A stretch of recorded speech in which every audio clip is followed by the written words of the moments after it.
Dans la foulée, on se produit à Washington, Miami, Las Vegas, avant de nous envoler pour la Corée du Sud. 9 concerts. Séoul, Hong Kong et la petite ville d'Okinawa au Japon. Bon, je n'ai pas énormément travaillé, polarisé par l'album de Mamie, mais j'ai la maîtrise de mes pièces. J'ai stoppé mes allers-retours Elancourt les fausses bouteilles. Je comprends qu'il y a une rupture dans l'album. L'avant Mamie, où elle est seule, ou avec grand-père, ou ses enfants, mes oncles et maman. Il y a les casernes en Allemagne, l'Expo universelle de Paris comme une irradiation de bonheur éphémère dans sa vie. L'après-Mamie, avec les photos d'oncle Gérard, où j'apparais moi aussi. Un petit bonhomme que je peine à reconnaître. Et puis, il y a la dernière page de l'album que Mamie n'a jamais vue. Je n'ai plus envie de courir le monde. Je perçois une sorte de danger autour de moi. J'ai peur que l'avion, comme celui d'Otis Redding et de ses musiciens, ne s'écrase quelque part. Ça arrive parfois. Il y a l'exemple du Rio-Paris. Je me sens bizarre, indécis. Je pense à Mamie. Mamie m'aimait, j'aimais Mamie, j'aimais grand-père, grand-père m'aimait. Je comprends aujourd'hui leur embarras. Élever l'enfant de leur fille. À l'époque, je devais faire attention à ne pas poser les questions qui me tenaient à cœur sur mes origines. De qui je venais? J'avais peur d'être rejetée et abandonnée. Mes pensées ne sont pas toujours tip-top.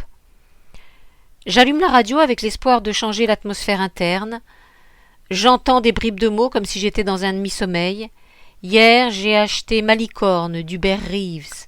Lui aussi a passé sa vie à chercher des repères. Nous en sommes tous là. Emporterai-je avec moi dans l'avion pour l'Amérique l'album de Mamie? À Elancourt, la ville où j'habite depuis 50 ans, je m'éveille au lever du jour, petit déjeune d'un bol de thé agrémenté d'une tartine au beurre salé. Je me brosse les dents, prends une douche et me lave soigneusement les cheveux, enfile mes vêtements et 1 heure ou 2 de guitare plus tard, je sors faire des courses. Mes voisins m'appellent Jésus à cause de mes cheveux longs. Ils sont devenus tout blancs, mais ils m'appellent Jésus quand même. Au début, Elancourt était une ville de pionniers, une de ces villes nouvelles prônées par le général de Gaulle à cause de la poussée démographique. La semaine prochaine, je téléphonerai à ma petite taxi-woman qui habite la résidence toute proche de la ville-parc. J'aime bien sa Volvo silencieuse.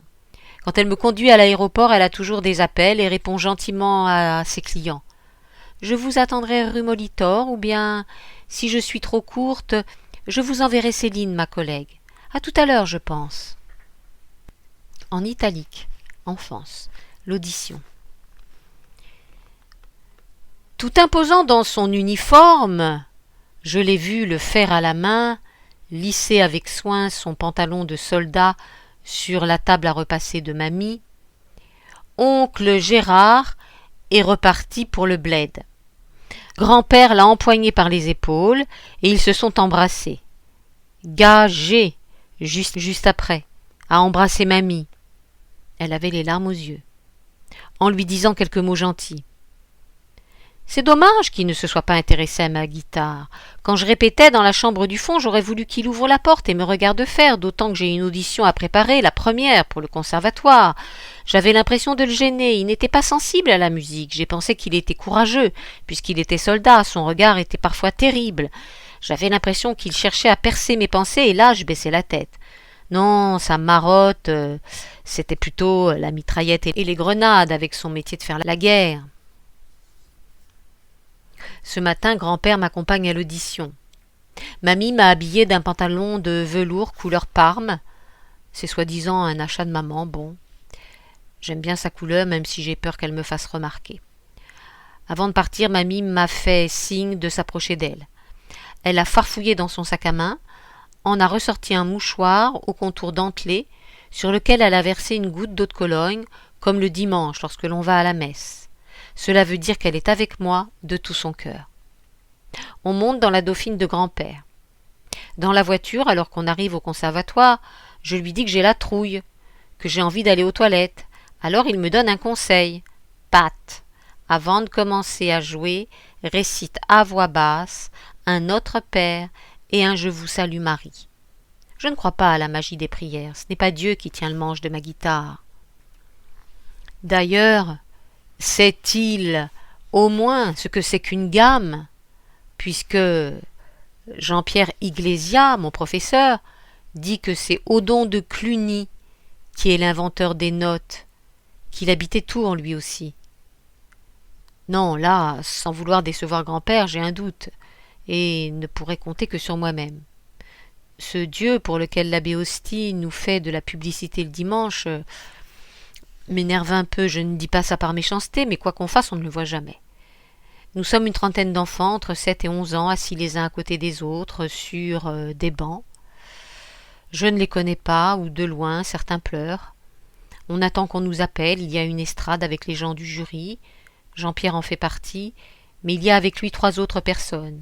Une femme maigre, aux yeux noirs, et 2 hommes en costume, des professeurs venus de Paris. Certains de mes camarades pleurent. Grand-père m'attend dans le hall d'entrée avec d'autres parents. Je me sens si seule. Je ne sais pas pourquoi je pense au R100 et à Lionel Pontu. Les fausses bouteilles me manquent.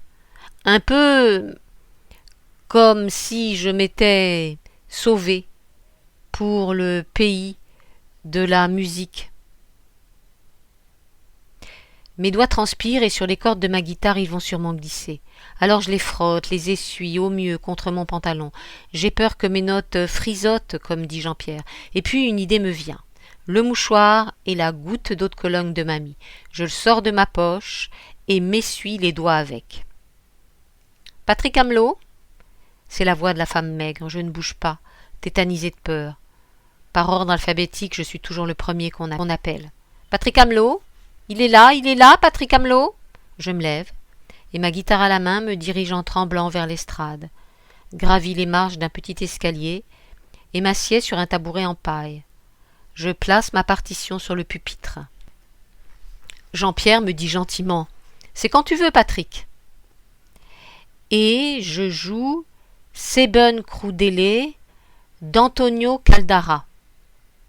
Je l'ai répété des dizaines et des dizaines de fois le jeudi ou le soir, avant notre prière, abandonnant mamie et son album photo. Mon cœur bat à tout rompre, je suis liquéfiée. Mes mains se mettent malgré tout en route, note après note, en respectant les silences, les appoggiatures, avec des montées tout en bas sur le manche pour les aigus, là où l'on s'en mêle si facilement les crayons. Je me rends compte que je joue par cœur, que je regarde à peine ma partition. Mes joues sont humides, mes doigts patinent, je ne sais plus où je suis ni qui je suis. Comme si quelqu'un jouait à ma place. Encore 3 systèmes. 2. 1. C'est fini. Un fa bémol. Une blanche. Juste laisser sonner. Il y a des applaudissements, je ressens une libération folle en moi, comme si je respirais à nouveau, comme si l'on m'avait redonné le souffle. Je reviens à ma place sur le banc.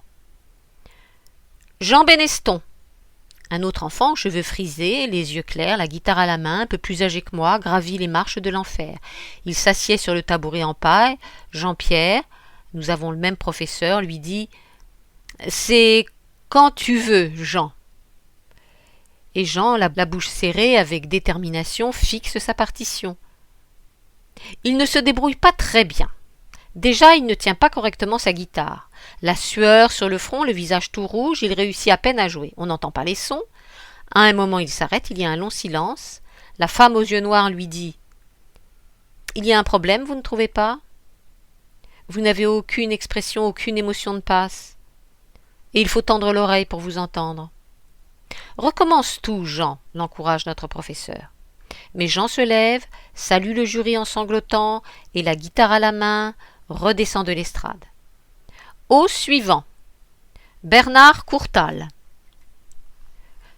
Quand tout le monde est passé, 2 enfants en pleurs ne se sont pas présentés, la femme aux yeux noirs dit avec un large sourire « Les résultats seront affichés demain dans le hall de l'école avec vos notes. » Écriture droite, 2017. Je me tiens, seule et triste, face à une bâtisse sombre devenue en 1885 École nationale de musique. Le conservatoire se situe à 2 pas de la cathédrale Saint-Gratien et du lycée Paul-Louis Courier où j'ai passé mon bac. Grand-père m'y accompagnait 2 fois par semaine. Entre les fausses bouteilles et le conservatoire, il n'y a que 10 kilomètres. Je m'y faufile. À l'intérieur, tout est changé. Un hall d'accueil avec une hôtesse. Il a de belles salles, tout insonorisées. J'entends dans une pièce quelques notes hésitantes de l'art de la fugue de Bach. Un enfant en ressort. Je l'interpelle gentiment. « Viens t'asseoir sur ce banc là-bas et parle-moi de ton violon. » Il est un peu surpris mais docile, il ouvre son étui, saisit son archet et me joue quelques phrases. « Bien, lui dis-je, continue. » Un petit groupe d'enfants se rassemble autour de nous. J'entends des « Bonjour monsieur, bonjour monsieur ». Un dernier bredouille « Bonjour monsieur Cervantini ». Les autres le regardent avec étonnement. L'un d'eux fait « Ah oui, Cervantini ». Les enfants nous décodent, nous savent par cœur. Il n'y a pas de cloison entre eux et le monde. Et à vous aussi, je dis bonjour les enfants. Je me sens heureux, si heureux en leur compagnie. Je suis comme vous, je suis un vieil élève du conservatoire. J'y étais entré le 2 septembre 1960. Tout doucement, la musique s'était installée en moi, avec un sentiment de joie profonde. Je voulais tout savoir. Je n'arrêtais pas de poser des questions. Qu'est-ce qu'un chef d'orchestre? Une flûte traversière? Pourquoi existe-t-il des instruments à vent et des instruments à cordes? J'ai remporté, à Francis Poulenc, un premier prix de guitare à l'unanimité en 1967. J'ai été admis au Conservatoire national supérieur de musique de Paris, dans la classe d'Olivier Martinez. Avec mon premier cachet, je me suis acheté une guitare du luthier français Antoine Galban. Elle ne m'a jamais quitté. J'étais encore tout jeune à l'époque. Grand-père m'emmenait prendre le train Saint-Pierre-des-Corps Paris-Austerlitz. Je m'en revenais de la capitale en fin d'après-midi, à 18h12 très précisément. J'ai démarré à Francis Poulenc, élève de guitare baroque, sous le nom de Patrick Amelot, avant de devenir en cours d'études Patrick Cervantini. Par la suite, j'ai mené ma carrière de concertiste avec un enthousiasme excessif.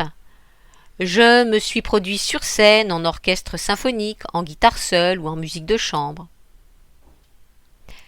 J'aperçois le tabouret de paille où l'on s'asseyait pour les auditions. L'hôtesse, à l'accueil, m'apprend que Jean-Pierre Iglesias, mon professeur, est décédé il y a 1 an d'un cancer du pancréas.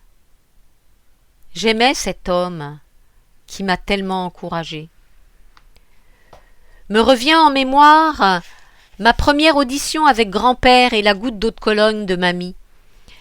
Je ne sais pas où, lors de cette première audition, d'une cruauté inouïe, j'étais allé puiser les forces nécessaires. Il fallait écraser le petit camarade auquel l'on faisait habituellement de grands sourires, être meilleur que lui et les autres.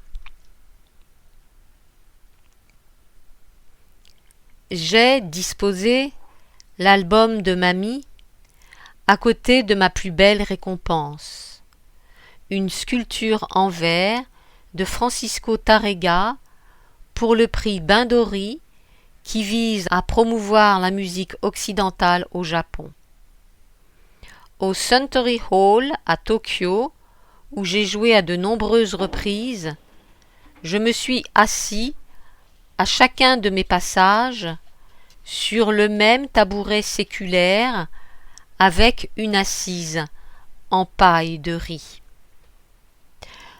Le public japonais m'aime bien, là-bas, de l'autre côté de la terre.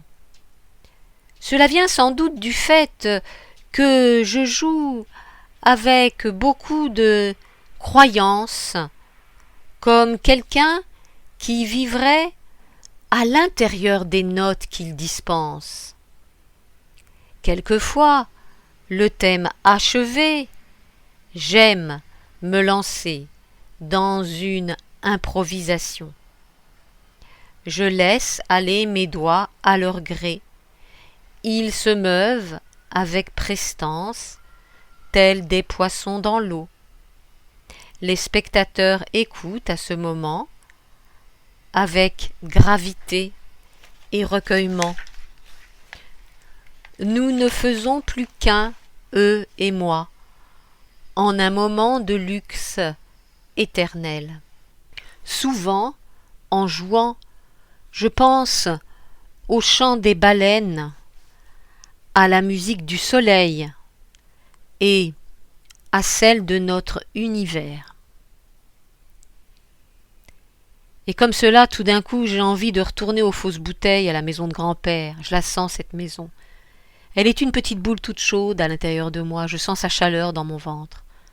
Va-t-elle accoucher? Va-t-elle renaître? Elle grossit, elle flotte. Je ferme les yeux, je ne suis plus tout seul. Je l'ai transportée à Élancourt. Il y a une voix en moi qui m'interpelle. C'est celle du petit Patrick Amelot. Elle n'est ni grave, ni aiguë. Comment ne pas penser à une onde forte, à une impulsion hallucinatoire venue du lointain de mon enfance? Elle se trouve face au 26 rue Georges Courteline. Elle est à présent la voix d'un adulte. Je sonne à la porte d'entrée. Quelqu'un ouvre. Un homme au visage obscur, aux yeux presque invisibles. Il m'interpelle de loin. « Oh oh, vous là, passez votre chemin. Et qu'avez-vous à lorgner chez moi? Ça fait plusieurs fois que je vous observe. Si vous préparez un mauvais coup, je fais le 17. » Il a un téléphone à la main, prêt à agir. Il me semble que c'est logique, que son propos est sensé. Que peut-il comprendre au regard que je porte à sa maison? Déjà que nous sommes à des années-lumière les uns des autres, alors avec mon attitude insolite qui n'est pas dans les normes. Il tente de lui expliquer les choses, et même si je lui disais « Excusez-moi, monsieur, mais j'ai habité ici il y a 60 ans. »« J'en suis fort aise, me répondrait-il, sans doute. Passez tout de même votre chemin. » Ou peut-être me dirait-il « Eh bien, entrez, si vous voulez voir. Mais vous n'êtes qu'un rêveur, mon pauvre monsieur. » En italique, l'enfance. Le monsieur. Avec le conservatoire, avec mon professeur Jean-Pierre Iglesia, qui a une bedaine toute ronde, je me sens devenir un grand. Un dimanche, au retour de la messe, je décide de monter mon tableau noir au grenier, de le remiser avec mon Tintin derrière le sac de linge sale. Il n'a plus rien à faire dans la cuisine, entre la porte de la cave et celle du grenier. Je le regarde une dernière fois, j'ai l'impression qu'il a appartenu à un autre enfant que moi. Je ne me sens plus du tout le même, car je viens d'entrer en 6e, au lycée Paul-Louis Courier de Tours, où c'est plein de professeurs qui vous apprennent. Des rayures éraflent la surface de mon vieux tableau. Sous l'écritoire, il y a une rigole avec des craies en décomposition. Alors, comme pour lui dire adieu, je décide d'y dessiner une guitare. Et puis non, mon idée rebrousse chemin. Ce sera une dernière maison. Avec une craie bleue, j'esquisse les murs, la toiture, les fenêtres et la porte d'entrée. Tout guirai-je m'applique, en particulier avec ce soleil jaune minuscule que j'avais pris l'habitude d'écraser avec ma craie quand j'étais petit. Là, je réussis l'astre solaire d'un seul coup d'un seul. Il est jaune vif, avec des rayons tout brillants et ressemble à une guitare. Je ne prête pas attention à grand-père, qui, un torchon à la main, s'approche de moi et me fait signe qu'il veut me dire quelque chose d'important. Mais il bafouille, et les paroles ne sortent pas bien de sa bouche. Je regarde ses yeux, et me sens pris d'une sorte de vertige, alors je cesse de le regarder. Je mouille mon index, et efface les traits brouillonnés qui entourent la guitare jaune que j'ai dessinée sur le grand tableau. Grand-père se reprend. « Écoute un peu, Pat. » Je continue à gribouiller en tirant un peu la langue en signe de satisfaction. « Pat. »« Oui, grand-père. » Écoute un peu. Là, il me fixe et me fait peur. Écoute un peu. Tu l'as déjà dit, grand-père. Un monsieur va venir déjeuner tout à l'heure. Oui. Écoute, au lieu de faire le Jacques, lâche-moi ce tableau. Grand-père est nerveux, je ne l'ai jamais vu dans un tel état, nous nous regardons en silence. J'ai le nez traversé par l'odeur de mes craies, ses yeux brillent avec force, ses yeux me dévorent. Je sens qu'il va m'annoncer je ne sais pas quoi de triste ou de mortel, et j'ai envie de faire pipi. Il me serre le bras, je cache mon visage pour ne plus le voir. Ce monsieur va épouser ta maman. Il faudra que tu l'appelles papa. Comme tu voudras, grand-père. Son torchon à la main, il repart comme si de rien n'était, vers la vaisselle dans l'évier. À l'aide d'une éponge, je vois qu'il s'applique à laver les assiettes et les couverts des dimanches. Ensuite, il les regroupe sur la table de la cuisine. Allume la TSF, j'entends l'Ave Maria de Schubert que j'aime beaucoup. Mamie dresse la table de la salle à manger, elle a sorti une nappe avec des fleurs roses que je n'avais encore jamais vues. D'un coup de chiffon, j'efface mon tableau. J'y dessine un avion sans ailes, une voiture sans roues. Comme j'ai trop humidifié mon chiffon, les dessins ne prennent pas sur le mouillé. Mamie annonce qu'elle a terminé de préparer la table pour les invités. Après, je ne sais pas ce qui m'arrive. J'ai besoin de mon bois, de mes amis les peupliers, de ma cabane. J'emmitoufle ma guitare dans sa housse et cours me réfugier dans mon univers végétal. Là, je la déplie, cale au mieux mes partitions avec des bouts de bois et commence à répéter. Mes doigts vont et viennent sur une pentatonique en La, mais ça ne va pas. Mes mains tremblent, les sons bafouillent. Je ne suis pas concentrée. Est-ce que quelque chose existe pour toujours ? Je demande à mon peuplier chéri. Même les étoiles. Tu sais, je lui dis, notre professeur de sciences naturelles nous a dit que certaines étoiles dans le ciel sont mortes et que c'est leur lumière que l'on aperçoit. Toi qui es un arbre, en sais-tu un peu plus ? Vers midi, mamie, à l'orée du bois, m'appelle d'une voix inquiète. On te cherche partout. Je sais que tu es là. Je range ma guitare dans sa housse, l'embrasse en la serrant, lui dis en confidence « J'ai tellement besoin de toi, ma petite grande. » Je ressors du bois, mamie s'avance vers moi. « Le monsieur de ta maman est arrivé. » On traverse le jardin, j'aperçois le monsieur. Il est aux côtés de maman. J'ai l'impression de le voir, sans le voir. Comme s'il était un mauvais reflet qui nous fait cligner les yeux. Il dit en guise d'approche « Bonjour, c'est une guitare que tu as ?» Je ne réponds pas.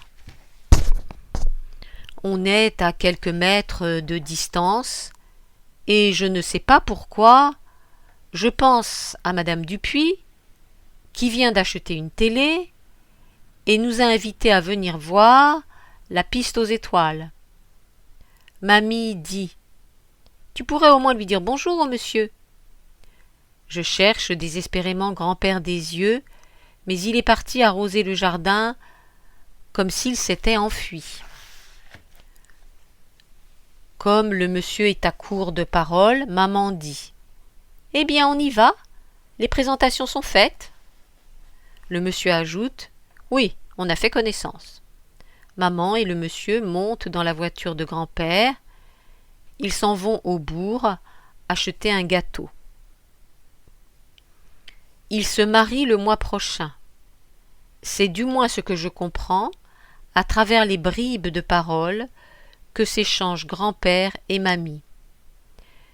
De jardin à jardin, j'aperçois monsieur Bélanger, mais il ne me fait pas un petit signe, comme à son habitude. Je sors dans la rue, me rends à la maison des Pontus. La mère de Patrice sent que je ne suis pas dans mon assiette. Je lui dis... Pourquoi je lui dis ça ? J'aimais tellement Lionel. Il t'aimait bien aussi, me répond-elle. Il est en train de te faire un clin d'œil depuis le ciel. Machinalement, je regarde par la fenêtre de la cuisine et m'aperçois que le ciel clignote. « Alors ?» demande madame Pontus. Il m'a fait signe. Tu vois bien, il nous aime. Madame Pontus croit à Dieu et au repos éternel. Lionel est toujours avec elle. Dès que l'heure sera venue, elle ira le rejoindre au paradis. Je lui dis qu'il y a un monsieur inconnu chez grand-père et mamie, et que maman et lui vont se marier. Je vais devenir le fils d'un homme que je ne connais pas. Alors tu vas l'appeler papa, me dit-elle, tu vois, tu en auras un toi aussi. À Patrice qui arrive de sa chambre, je demande « C'est difficile à dire ?»« Quoi, papa ?» Patrice hausse les épaules, il n'en sait rien. Les larmes aux yeux, je supplie madame Pontus. « J'aimerais que vous m'adoptiez. J'aimerais être un Pontus. J'aimerais remplacer Lionel. J'aimerais devenir votre fils. » Elle me répond qu'elle m'aime bien, mais que j'ai déjà une famille. Je comprends que je ne comprends plus rien du tout aux paroles des grandes personnes. Tout me paraît flou, mais je reprends mes sens avec courage. Je pense à ma guitare, à travailler mes gammes de toutes mes forces. C'est cela qui est important.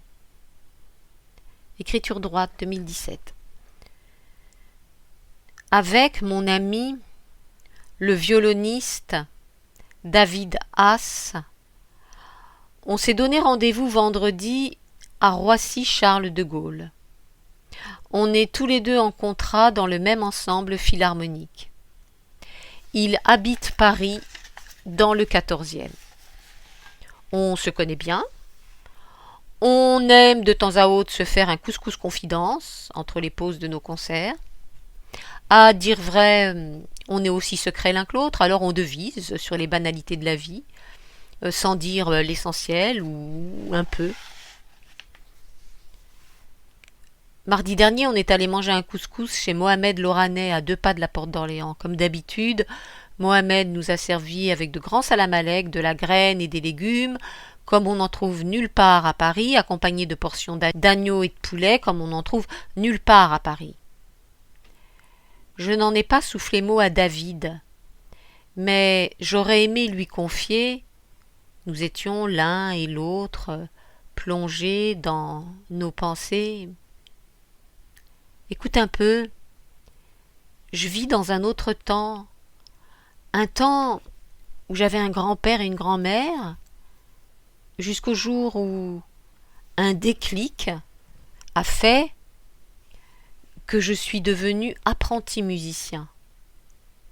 Il m'aurait regardé, l'air sceptique, en croquant une cuisse de poulet, et j'aurais aimé ajouter « Figure-toi que j'étais âgé de 11 ans quand ma mère s'est mariée avec un sergent de l'armée française. Comme je venais d'entrer en 6e au lycée Paul-Louis Courier de Tours et qu'au conservatoire je me révélais être un élève prometteur, alors je suis resté chez mon grand-père et ma grand-mère. David, les oreilles à moitié ailleurs, aurait attaqué une merguez engluée de sauce piquante. J'y serais alors allé de ma tirade. Figure-toi que, dans la foulée de son mariage, ma mère et l'homme inconnu dont je porte désormais le nom sont partis pour l'Afrique noire. Au début, j'ai été peinée. Oui, ma mère, même si je ne la voyais que par intermittence, me manquait. À 17 ans, l'année de mon bac et de mon premier prix de conservatoire, j'ai eu les honneurs de la Nouvelle République et du Parisien libéré. Presque aussitôt, mon grand-père a signé pour moi, je n'étais pas majeur, un contrat avec l'orchestre philharmonique de Radio France. Personne n'en revenait aux fausses bouteilles, j'étais si jeune. Les Pontus, Mesdames Wagner, Bélanger, Monsieur Bouillet, les Dupuis, les Charlot de Fouchtri-Fouchtras m'ont fait une ovation. Tu vois la situation ? À supposer que j'ai raconté cet épisode de vie ancienne, j'imagine très bien David, la bouche embourbée dans un morceau de poulet et mettre « C'est qui ça, les Pontus ?» Mais il n'y a pas eu de... C'est qui ça, les Pontus? Et de poursuivre mon homélie. J'ai hésité, vois-tu, avec la musique. J'avais envie d'aller à l'université François Rabelais pour devenir professeur de mathématiques, m'orienter vers la recherche. C'est mon grand-père qui a fait pencher la balance du côté de la musique. Il m'a soufflé un jour avec un grand sourire cette phrase de l'Ecclésiaste: « Pat, va où ton cœur te porte. » Finalement, je n'ai rien dit. On est ressorti de chez Mohamed, le ventre copieusement rempli.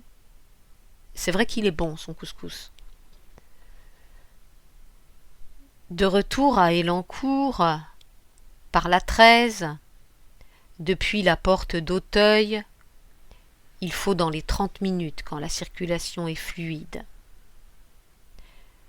Je me dis que mon choix de vie a été le bon, qu'il n'y a rien de plus exaltant que de se retrouver sur scène face à un public tout émoustillé. J'ai eu la chance de côtoyer des musiciens célèbres. Ils m'ont tous un peu chapeauté, guidé, même si mon cœur est resté fidèle à Jean-Pierre, mon premier professeur. Et puis, les années de travail ont porté leurs fruits. Mes doigts ont gagné en souplesse, je suis agile avec les œuvres les plus difficiles. Je n'ai jamais rechigné au travail, et ça a été un peu ma chance. Avec les maths, la recherche m'intéressait. Je me serais retrouvée isolée avec des équations à résoudre pour un salaire de misère. J'ai toujours pensé que maman avait un secret qu'elle nichait tout au fond de son cœur. Sans doute étais-je née trop tôt. Elle n'avait que 16 ans à ma naissance. Quand elle passait chez grand-père et mamie, elle me regardait longtemps, de façon étrange, comme si je lui rappelais quelqu'un. Avec l'album de mamie, j'ai fait un important travail de la pensée qui m'a ouvert des fenêtres de lumière. Au fil des années, j'ai l'impression d'avoir suivi mon chemin, comme Michel et Patrice Pontus, Jean-Pierre Charlot, Claude Bouillet et les autres. Et même toi, Lionel, qui ne m'a jamais quitté. Italique. Enfance. Il était une fois les Amelot. Il arrive que l'on reçoive une lettre de maman où elle dit qu'en Afrique, il y a de la lumière partout, du soleil partout, que les autochtones en ont l'habitude, qu'il faut se méfier des moustiques, des scorpions et des serpents. À part cela, elle va bien. Je suis heureux quand M. Tunnel nous interpelle depuis la rue du courrier d'Afrique par avion pour les Amelot. À ces paroles, j'accours en bondissant vers notre facteur. J'aime bien les lettres de maman, avec ces « chers parents, chers fils », écrit tout en haut à l'encre verte d'une épaisse écriture. On sait qu'elle est toujours vivante dans ce pays lointain.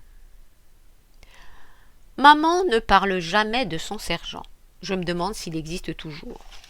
En réponse, je lui envoie des petits mots décorés de dessins que j'invente à l'adresse qu'elle griffonne en haut de ses enveloppes. Mamie corrige mes fautes d'orthographe, mais de semaine en semaine, les lettres de maman finissent par s'espacer. Un jour, il n'y en a plus. Je garde en moi la peine que j'en ressens. Je ne la confie pas à mamie. J'ai peur. De quoi? Je ne sais pas, je ne pleure jamais. Ou si, parfois, en marchant dans la rue, j'ai les yeux embués de larmes parce que j'ai l'impression que je ne verrai plus jamais maman. Alors je fais davantage de guitare. J'apprends par cœur les notes sur le manche et me les récite tout bas. Et puis je finis par oublier maman sans le faire exprès. Au lycée Paul-Louis Courier, je m'adapte mal. Le midi, au réfectoire, la nourriture fumante que les cantinières déposent à la louche dans les alvéoles de mon plateau américain me donne envie de vomir. Alors, en catimini, je rejette le tout dans le bac en acier de la plonge sans y toucher. On finit par me voir faire. Le docteur de Lafont passe chez mamie et grand-père voir ce qu'il en est. On me fait des piqûres de fortifiant. Je reprends de l'appétit au bout d'un certain temps. Mes copains des fausses bouteilles m'appellent toujours Amelot, alors que sur mon classeur de lycée, j'écris Cervantini. Le soir dans mon lit, je gratte de toutes mes forces mes avant-bras, avec l'espoir imaginaire que je vais l'effacer. J'ai des plaques rouges qui apparaissent sur tout le corps. Avant de me coucher, mamie, elle pense que je fais de l'eczéma, me badigeonne d'une crème à l'odeur épouvantable.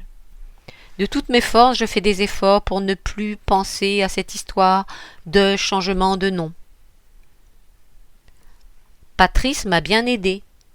C'est lui, il est devenu mon meilleur copain, qui explique à la bande des fausses bouteilles devant la maison Fouchtri-Fouchtra des Charlots que si je ne m'appelle plus comme avant, cela n'a pas d'importance et c'est vrai que cela ne change rien à ma vie de tous les jours.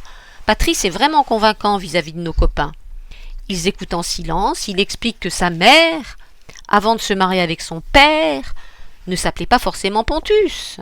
Avant, il se gratte la tête, elle s'appelait Grenier, avec un Z.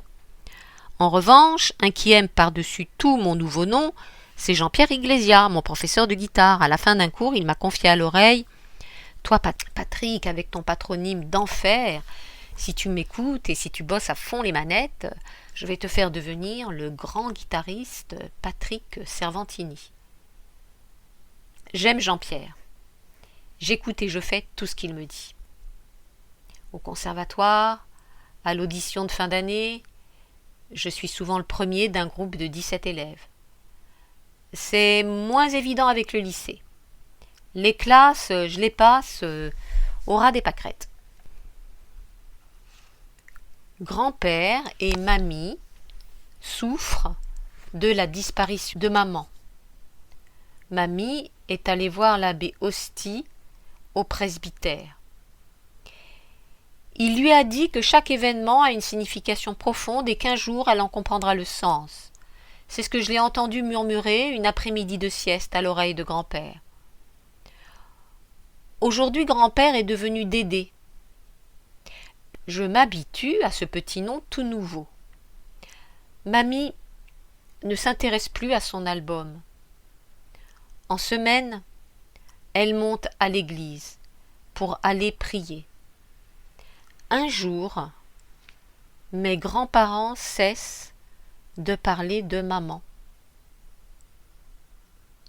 Je suis en classe de seconde quand monsieur Bélanger, un matin, est parti à la clinique Saint-Gratien de Tours.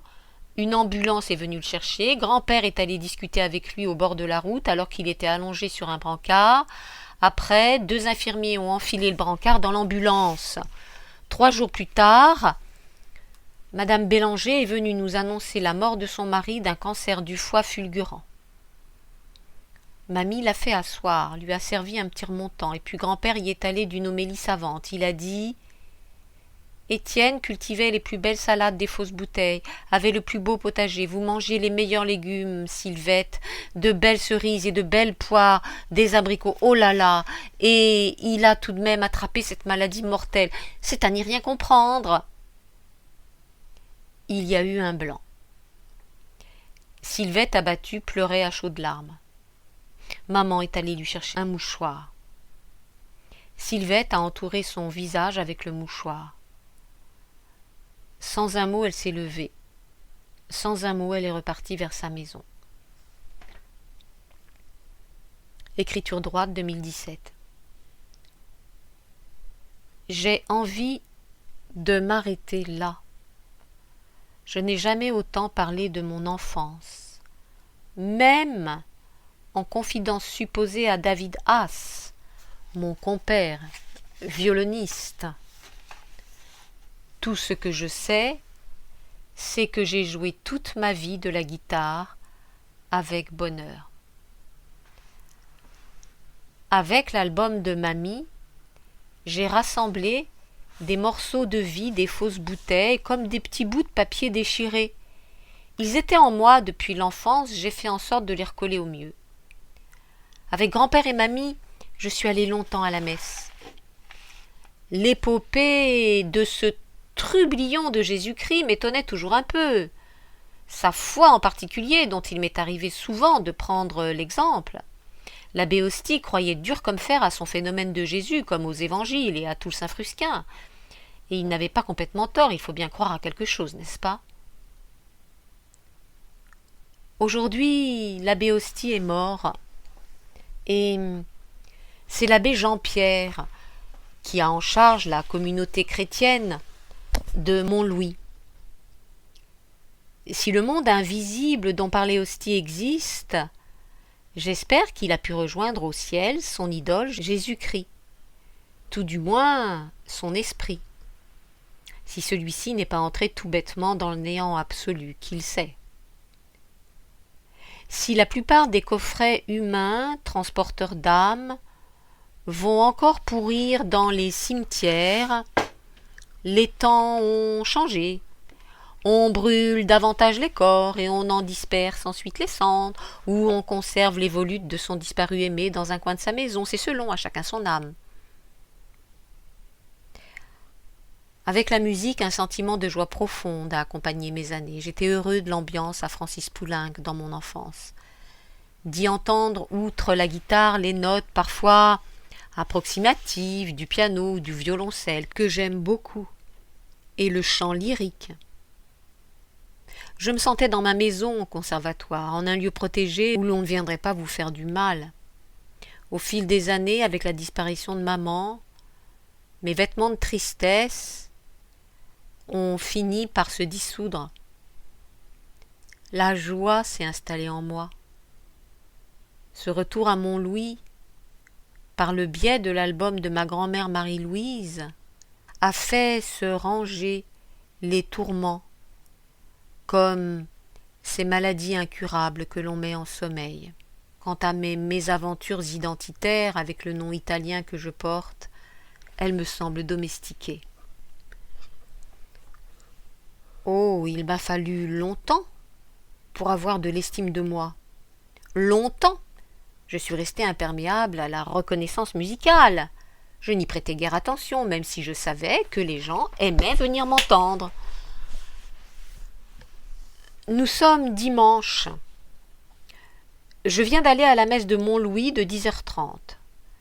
J'ai communié, il n'est plus nécessaire de se confesser, comme lorsque j'étais enfant. J'ai fait la queue derrière les paroissiens, jusqu'à ce que l'abbé Jean-Pierre me tende une hostie consacrée que j'ai glissée dans ma bouche. J'en étais heureux, je me sentais comme les autres.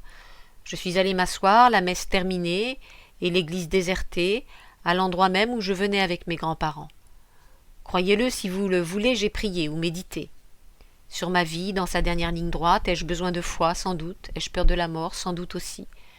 Je ne sais pas de quel bois s'est fait la mort. L'église est restée la même, la chaire au même endroit, la fontaine baptismale également, les vitraux idem, côté gauche, face à l'autel, ceux de Saint-Brice et d'un habitant de Montlouis, retrouvant la parole devant le tombeau de Saint-Martin, et côté droit, mon vitrail préféré, celui de Saint-Dominique. Après la messe, je suis allé me garer une dernière fois devant le 26 rue Georges Courteline, et qu'il sorte ou non une personne de cette maison perdue à jamais, cela n'a plus d'importance. Écriture italique, enfance, mamie. L'année de mon bac, les mains de mamie se sont mises à trembloter. Quand elle parle, son cou se tend à droite, à gauche, avec brusquerie. Je la regarde sans savoir ce qui lui arrive. La nuit, elle fait d'épouvantables cauchemars où elle hurle. « Arrêtez-vous, arrêtez-vous, si vous voulez me tuer, j'appelle la police. À moi, au secours !» J'entends dans la chambre voisine la voix de grand-père en train de la rassurer. « Maman, maman, réveille-toi, tu fais un mauvais rêve. » Mamie a beaucoup changé. Elle est moins alerte, elle ne fait plus le jardin avec son fameux coup de bêche, dont parle monsieur Charlot quand lui-même binette son jardin. Comment fait-elle, s'est-il toujours demandé, pour bêcher la terre des heures et des heures avec autant de force? Mamie ne va plus à la messe en compagnie de grand-père. Ils écoutent tous les deux, assis, l'un à côté de l'autre, la main dans la main, face à leur poste de radio. Un matin passe le docteur de Lafont.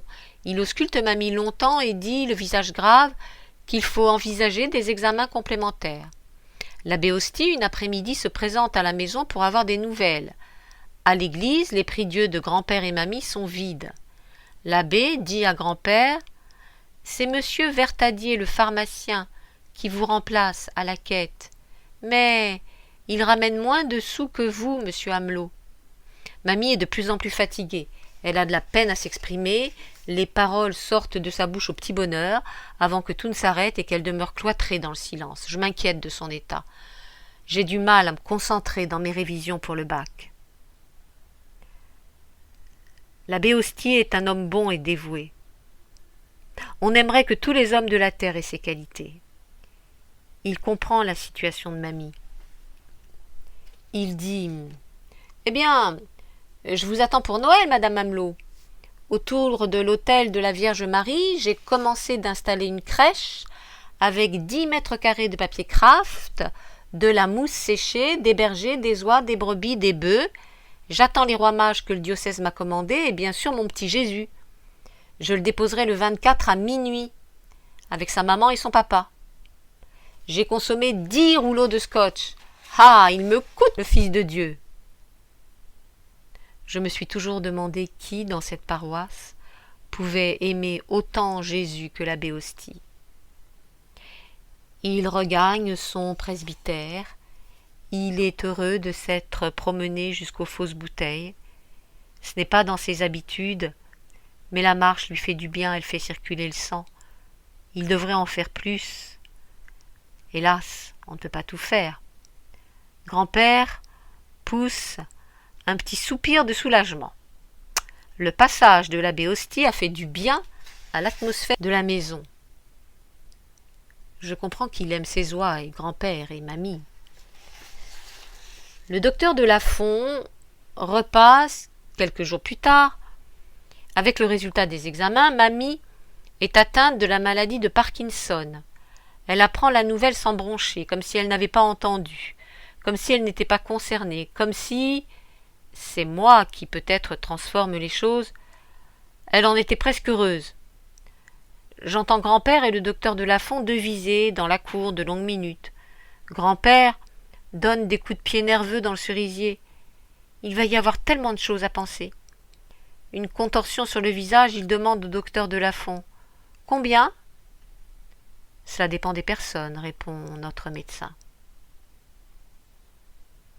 J'ai envie, quant à moi, d'aller engloutir mon visage dans les genoux de mamie, comme enfant je le faisais, de la prendre dans mes bras, frêle cage d'osier que je crains de voir se briser.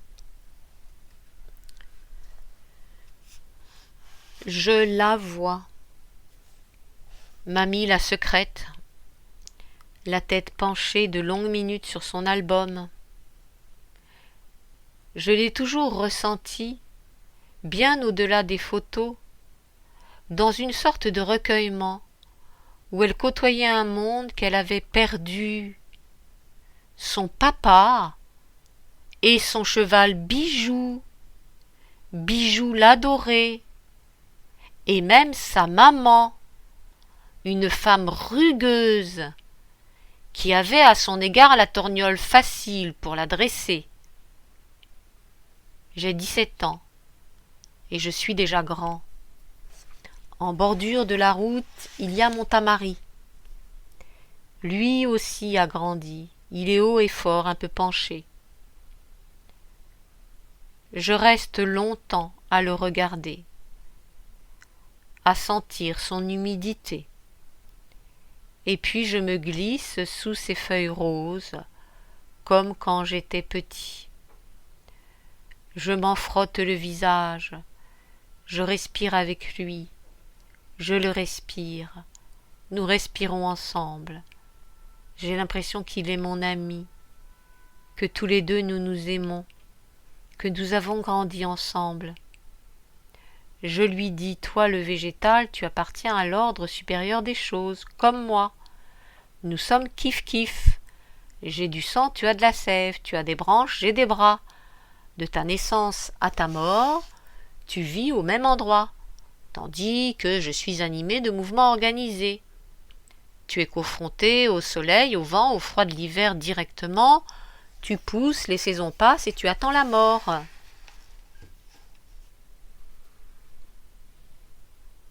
Avec ma guitare, j'ai parfois le sentiment de chanter la mélodie de l'univers. J'aimerais plus tard composer une symphonie sur un tempo, mettons, con anima, un rythme tout à la fois régulier et puissant, qui reflète en quelque sorte l'âme de l'univers. Ce souffle de la musique, je l'éprouve certaines fois. Quand je suis moins technique, ce souffle se répand dans mon corps et mon esprit. Il est comme la lumière qui m'apporte le bonheur. Je suis heureux d'exister dans la maison de grand-père et mamie. Je suis heureux et malheureux d'avoir été embauché au sein d'un orchestre philharmonique, parce qu'il va me falloir quitter cette maison. Mamie l'a compris.